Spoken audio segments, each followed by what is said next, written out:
So for members of the public streaming this meeting, if this is an item you would like to comment on, please call in using the instructions on your screen. The order will be a presentation of the item by staff, followed by questions from council, and then we will take public comment and return to council for deliberation and action. Public comment for this item will be 2 minutes per speaker, and we do have one group that reached out for 4 minutes, and that is Robert Norse with Huff. At this time, I would like to hand it over to our homelessness response manager, Larry Imwalle. And I believe you're joining us virtually. Yes, good evening, Mayor Brunner, members of the council. Larry Imwalle, homelessness response manager for the City of Santa Cruz. And I'm here this evening to provide a quarterly update. And I will share my screen here for the presentation.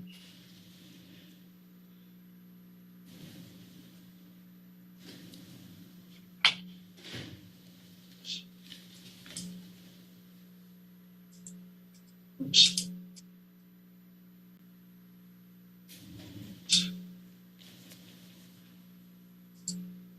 Sorry, is my screen showing? There it is. Yep, there we go. Thank you. Thank you. There was a delay on my end.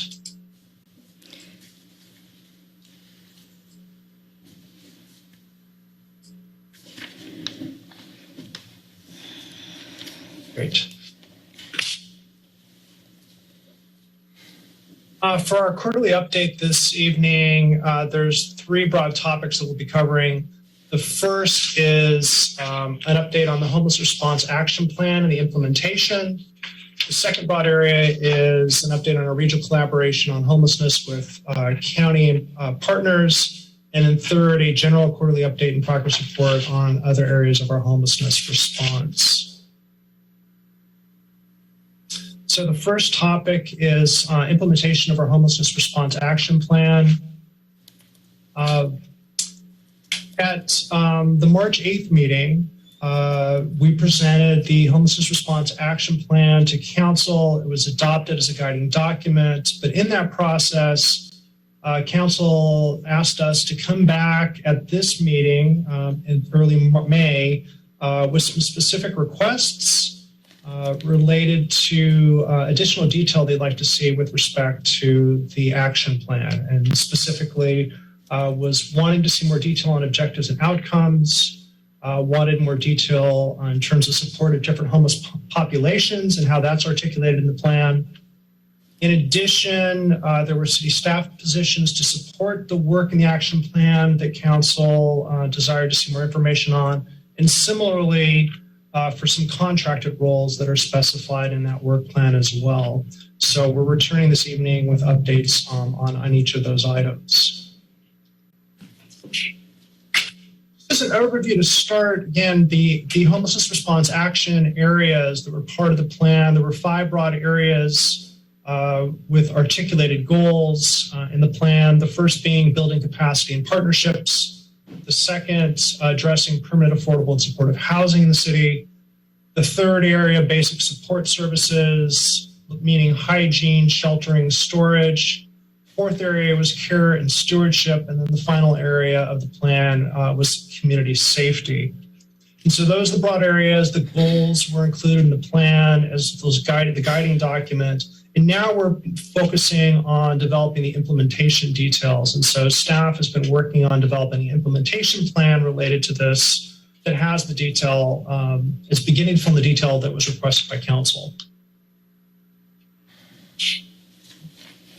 So in your agenda report attached to it was the implementation plan. This is an example from one of the goal areas to orient you and the public to the information that's contained in the implementation plan that is working on that detail to communicate to council and the public based off your request.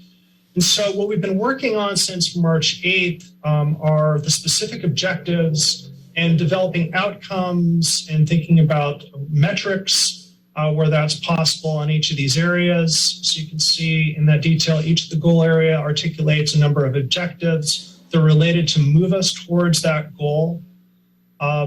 We have identified across the city departments which work teams are responsible for leading each of those efforts. This is the permanent, affordable, and supportive housing goal area. So you can see that planning, community development, and economic development are identified in a number of these, as well as the homeless response team. And so we've done that for each item. We've set some target dates to keep us on track. And where we are currently in process. So whether we're underway, if it's something that's moving right now, and we'll continue to update those over time. And so we've done that for each of the 5 goal areas.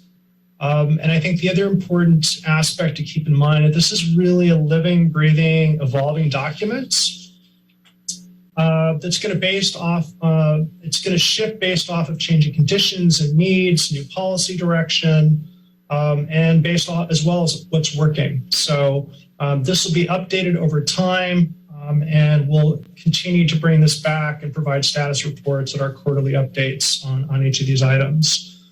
I think in particular, one of the things I wanted to highlight with respect to metrics and outcomes, if you'll notice, in many places, there's a level of specificity that's not there yet. It's more increase, expand, decrease, depending on what the metric is. And if you look through, one of the areas that was articulated in building capacity and partnerships was really addressing the need for data development and the development of regional data systems around homelessness response and working with the county on this process. So presently, there's not robust systems in place to be able to, measure some of these things in a quantitative sense. And part of the work plan is to really work towards that. So part of the revision we expect to see over time as those systems get developed, our ability to collect data and report out on data, whether it's through HMIS in partnership with the county or data collection that we do for our own programs that may not be in HMIS, we'll revise these and come up with more specific metrics. So at this stage of the development, we're trying to, for the outcomes, indicate directionality. Where there are places where we have specific target goals in place, we've articulated those, but much of that work continues to be part of this process. A second area the council requested additional information on with respect to the action plan was more detail on how this plan supports different homeless populations. And so some of the key areas that we identify those specific target populations in the plan are with respect to working and coordinating with the county on their coordinated entry system.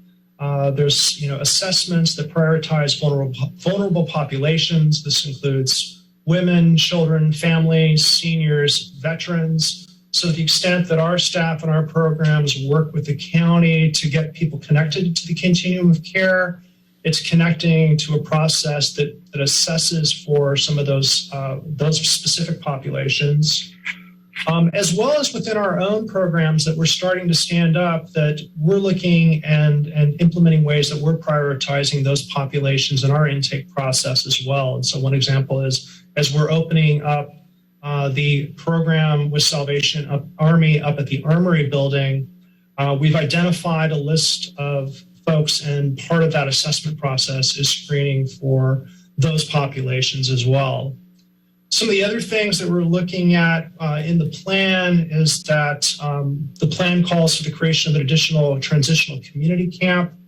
And we've talked about having that focus on a specific population. And a couple of the ideas that have been considered are either focusing it for persons with disabilities or mobility issues, and or having this particular camp being focused on women only. In addition, in other areas of the plan, in terms of basic support services, care and stewardship, we've called for expansion of mental health liaison staffing for crisis response to put people more in connection with first responders that are attending to mental health needs, and as well as looking at partnering with the county and how we can support the county in advocating for the expansion of mental health and substance abuse treatment services. So those are some of the key areas where we've specifically looked at different homeless populations within the plan.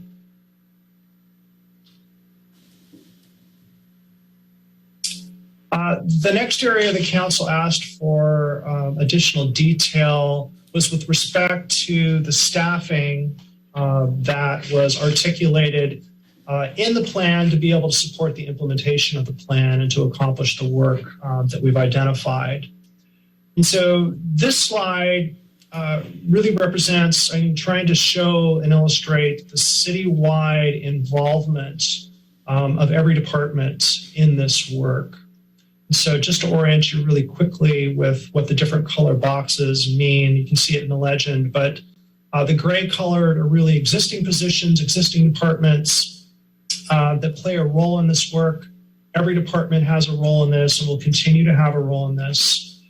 But through this planning process, if you can see on the left-hand side, that where we're trying to build capacity to do this work are focused initially, at least in these areas. And at the March 8th meeting, council approved an initial set of positions that are in the process of being hired. Those are the deputy city manager, the homeless services coordinator, and the outreach specialists, and the community service officers. There were other positions that were identified and at the March 8th presentation that were going to be brought back to you, and we're bringing back those positions to you today. So this shows a view and where they are.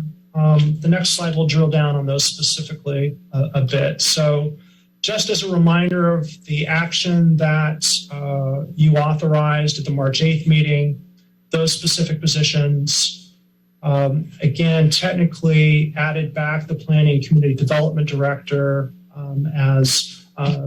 as Lee Butler was serving in both the capacity as deputy city manager and planning and community development director, is moving over back full-time to the role of planning and community development director. And there was in the hiring process for a deputy city manager 1 that will be provide executive level leadership over homeless response, among other duties in the city manager's office. The other actions that you approved were adding 3 positions on homeless response shelter and outreach specialist and 1 FTE of a homelessness services coordinator. And really what that action did is move presently temporary positions to create permanent positions for those roles. With the addition of, there was an additional 0.5 FTE in the homelessness response shelter and outreach specialist through this action. And then as well, the addition of 2 community service officers. So the process of recruitment is underway for each of those positions and should have those staffed in the near future. So that has moved forward. The other positions that were presented to council but were not presented, were shared with council but not presented for action at that time are the following positions, and we're asking for authorization to move forward with those tonight. And those positions are a half-time building maintenance worker that is going to support facilities and equipment related to the homelessness support services.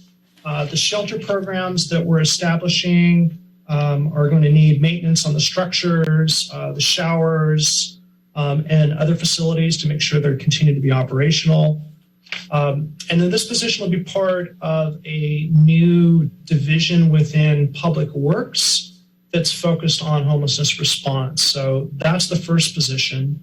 In addition, there'll be 2 new positions that are being requested for a homeless response field worker within Public Works. This was presented at the March 8th meeting under the title of Land and Resource Management Positions. So we've been working through HR and in conversation with Public Works to identify what this role is and give it a more specific title. But this is the position that was called Land Resource Management at the last meeting. In addition, as part of that division, they've articulated the need for a supervisor for this crew, a public works field supervisor, and then a senior field worker, homeless response field worker, who's more experienced and who could be part of a crew lead. So those positions weren't presented on March 8th. They're part of this new division to do this work and the capacities that are needed to support it. These will be replacing existing positions that are vacant currently in public works. And then the last position that was also presented at the council meeting on March 8th is requesting a half-time community relations specialist to work with a communications manager to implement the community engagement plan for our homelessness response action plan. And in your agenda packet, you will find a draft communications plan that is in the works that will articulate the work that this position will be involved in.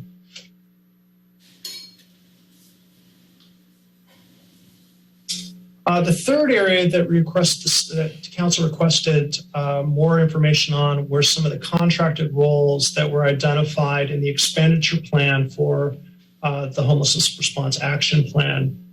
And this is part of the $14 million allocation from the state of California.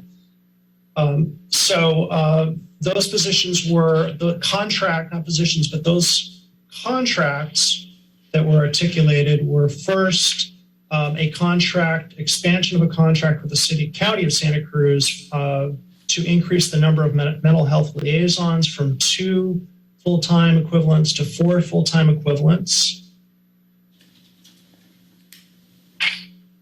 And again, this will allow for expanded hours of county behavioral health staff to assist first responders to work on a crisis response for persons experiencing mental health challenges. The second area is a planning and proposal development consultant. Again, this contracted role will provide some specialized technical and professional support for the development and evaluation of requests for proposals for the city, prepare operational plans and processes, return on investment ROI analyses, cost forecasting models and templates for some of the contracting processes. Again, if you can see through the report, given the complexity of the implementation plan, the steps to support this plan and manage the various components are significant, and this additional support to develop that infrastructure is needed. The third area is a legislative advocacy consultant. Again, this consultant will support the development of our annual targeted state and federal legislative acts and policy reforms and funding related to homelessness response, mental health, and substance abuse disorders. They'll support in tracking legislation and support advocacy efforts for the city on those issues. And they will also support and facilitate efforts to build a statewide coalition of municipalities to advocate for legislative change and funding requests from the state. And that was identified as one of the goals in building partnerships and building capacity in the action plan. In addition, there's a contracted role for land and resource management. This is really to provide refuse services on an ongoing basis related to encampments, and then some special operations related to cleanup of particularly large encampments that require external capacity beyond what we can do with staff. Again, we currently contract with a couple of vendors to do this work presently, so this would continue to be part of the plan. And the last contracted role that was identified in the plan was for a vehicle abatement contractor to support the abatement of abandoned vehicles and inoperable vehicles on the city streets, and to work with issues related to those vehicles being on the streets. Again, more detail on each of those is included in your agenda report. The next steps in this process is that we're seeking authorization from council to begin pursuing proposals for vendors for these services, keeping in mind that any specific agreements for this work will be brought to council for approval in a manner that's consistent with the city's policies around purchasing and procurement.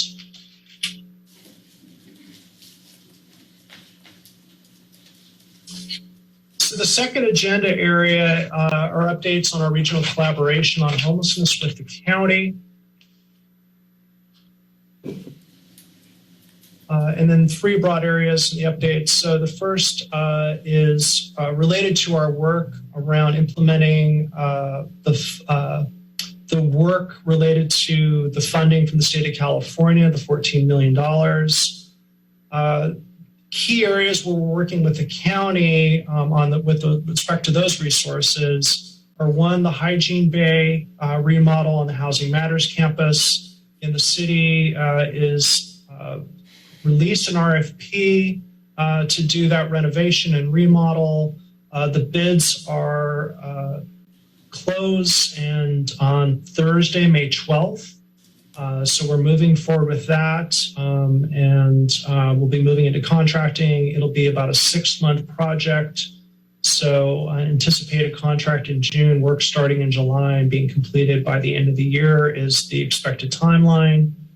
And again, this will, in addition to remodeling the hygiene facilities, there's also shelter space on the upper floor of that building. So that remodel will provide an increased level of services on that campus for more persons to be served. The second RFP that we're working on with the California $14 million in funding is a pre-development funding pool. We collaborated with the county on developing the details and the criteria for this RFP. And this is really to be a funding pool to make grants to provide financial support to local entities that so they can complete pre-development work that is necessary in order to successfully compete for state and federal funding, like a Project Home Key application. And this will be for those projects that are providing permanent supportive housing, shelter, or transitional housing projects. So there's been $500,000 that's been allocated to this funding pool. We expect to make individual awards in the range of $50,000 to $125,000. So presently, the draft RFP is circulating through risk and legal for review. We hope to release this at the end of the month and then begin to receive potential proposals approximately a month later, that in June. And so we envision this being there'll be an initial deadline to review applications, and then if the funds aren't fully expended, there'll be a rolling deadline to consider applications as they come in, as long as there's still funding in this pool. The third RFP that we have in the works that is being funded through the state funding is master planning related to Coral Street. This RFP is on a similar timeline to the pre-development funding. We're finalizing that RFP. It's being reviewed and again, expect to have that released by the end of the month and then be reviewing applications and awarding a contract ideally in June. And then the final area, this is funding for eviction prevention. This was presented to council on April 12th. Again, in partnership with the county, this is related to the end of the moratorium on eviction protections. The county allocated $500,000 to support eviction prevention for people who had submitted their applications for relief from the state.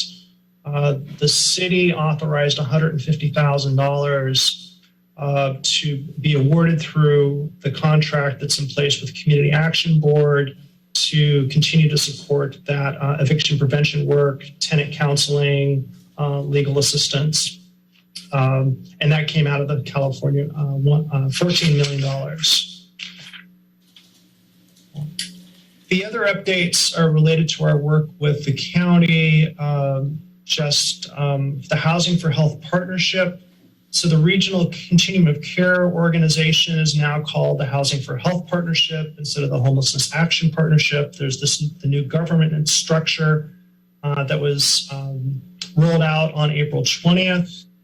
And again, the role and function remains the same and similar. It's the principal planning body, develops a strategic plan for the regional plan to address homelessness. The city has 2 representatives on the 15-member policy board, and again, participates in the setting overall policy, providing oversight, and is involved in the various working groups. So formerly the Homelessness Action Partnership is now the Housing for Health Partnership. And then I also wanted to highlight a new county-funded grant project the city is collaborating with that has been in the works. I mean, we're one that just completed and a new one that is ramping up. So the first one is California, the governor's 100-day encampment challenge. The county submitted an application back in December. Council provided a resolution in support, and this work was it was countywide, but the City of Santa Cruz participated as well, working to reduce the number of persons experiencing homeless in some targeted areas through some innovative practices. So that kicked off in January. They concluded in April.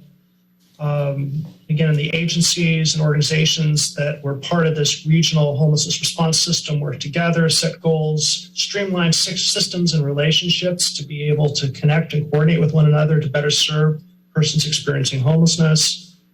And at the end of the 100-day challenge, there were 33 people experiencing homelessness, unsheltered, who were experiencing homelessness that were placed into housing. And another 54 were put on the pathway to housing using a combination of shelters and managed encampments. And for the city's part, city staff were integral partners in this process, our outreach staff. And 29 of 54 people countywide that were reported to be on a path towards housing were actually participants in the city's 1220 River Transitional Community Camp. And then the new grant project that is coming online is the California Encampment Resolution Grant. I believe we mentioned this briefly at March 8th. The county received $2.3 million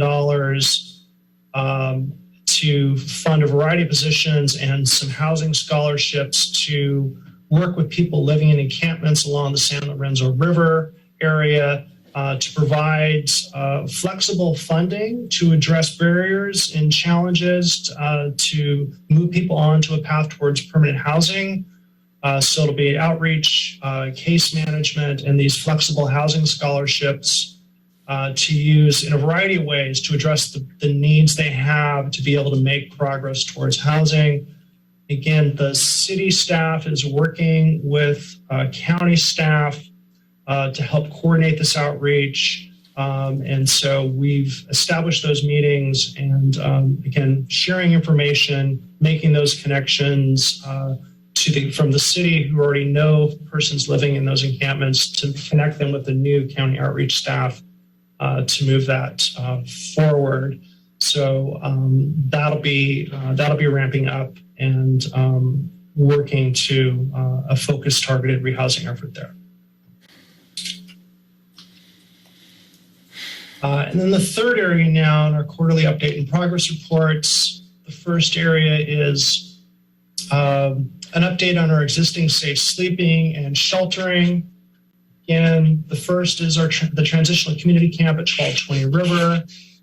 It continues to be fully enrolled with 30 participants. Again, the participants have participated in weekly case management meetings. This program, every participant is enrolled in HMIS, the Homeless Management Information System. They've had access to on-site county benefits specialists that have actually gone to 1220 River to enroll in for public benefits. We've also had special resource fair that's connecting and helping support the acquisition of vital documents so that they can enroll for those types of benefits. And then so far we've had 6 persons that have been enrolled in our program that have exited to a more stable housing situation in the 4+ almost 5 months that the program has been up and running. The next program that I want to update you on is the Armory City Overlook program that is going to be operated by the Salvation Army. This is our 24/7 program with meals, transportation, and storage with a 75-person capacity. This program is going to be starting next week, May 16th, for an initial 20 participants, and we'll begin to add 20 or so participants in subsequent weeks until we get to that full enrollment. So we're hoping that will happen by the end of May or into early June. So the first week we'll have 3 different days where we're moving people up, and then we'll have 2 days a week where we are transporting folks up and enrolling and taking persons up at the Armory building. So that was a little bit delayed. There was, because we share the transportation for that program with the county's program, there was a positive COVID test that caused them to stop intake. We were scheduled to actually open this last week, but had to hit the pause button. But we have a green light to go next week. In addition to those programs, we're looking at expanding shelter in a number of ways. As we mentioned in March 8th, we are working with Housing Matters on expanding shelter capacity at Coral Street. We're actually working with Housing Matters in the county. In discussions in the last couple of months, the plan that is evolving is that the city will be purchasing the pallet-type shelters, the sleeping cabins for the shelter expansion. Housing Matters will stay the operator, but the county will be contracting to actually pay for the program operation costs there. We had that cost included in our expenditure plan for the California 14 million. So those funds could be, we can look at using those funds to expand shelter capacity in other ways. And so specifically what we're looking at doing is supporting a program inside the Armory building for an additional 60 to 80 persons. So continue to operate the City Overlook program, which is a 75-person program. But then when the county program ends through state funding, so they won't be continuing after June 30th, they'll be looking at other ways to resource shelter, but not at the Armory building. So we're looking at moving in and starting a new program that's operating the inside after the county exits on June 30th. And that could be funded by the funding that had been earmarked for the Coral Street expansion. So that is something that we're pursuing and looking into how to make that possible. So that would greatly increase the safe sleeping shelter capacity for the city. The other area is related to the county. Again, so the county program will close. The county has been working and focusing on having a rehousing plan for the persons that are currently in the program inside the Armory building. They're looking at master lease options with local hotels or motels, conversations with a nonprofit operator that would provide the supportive and wraparound services for persons in those. And so city staff has been working with county staff to provide information on different hotels and different options. We'll have an update at the next quarterly update in terms of what develops out of that process. But the county is actively looking at how they can continue to expand other shelter opportunities in the area as they're ramping down some of these other programs. And then one new development, again, county funded, but in the city of Santa Cruz, is opening a sober living shelter. That's a focused population. They're looking at doing a county parcel adjacent to the county jail, using one of the mobile trailers that is being decommissioned at Housing Matters. So I think at just today's Board of Supervisors meeting, they approved $350,000 to start that program. So that is in the works for additional shelter within the city of Santa Cruz. Update on the status of the City Safe Parking Program. Tier 1 is operational at the Santa Cruz Police Department lot with 3 spaces. There has not been anybody utilizing that space. Sorry. In particular, PD in their outreach has been referring folks to our Tier 2 program. So that's where we've been having some enrollment. Again, enrollment is still is limited at this time. There's only been 2 active participants. We have additional space. There's currently 6 spaces available at our existing lots, 4 and 5 that are being utilized for this purpose. We also have additional space at those lots when the need and demand arises.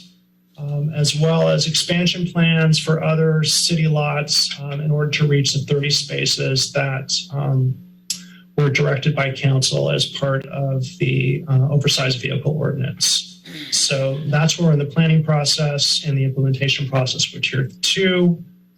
Tier 3 is the full-time program, 24/7 with case management. And presently, we're in contract discussions with a prospective vendor, and we are expecting a start date in July for a program that will accommodate approximately 20 vehicles. And an update on the oversized vehicle ordinance.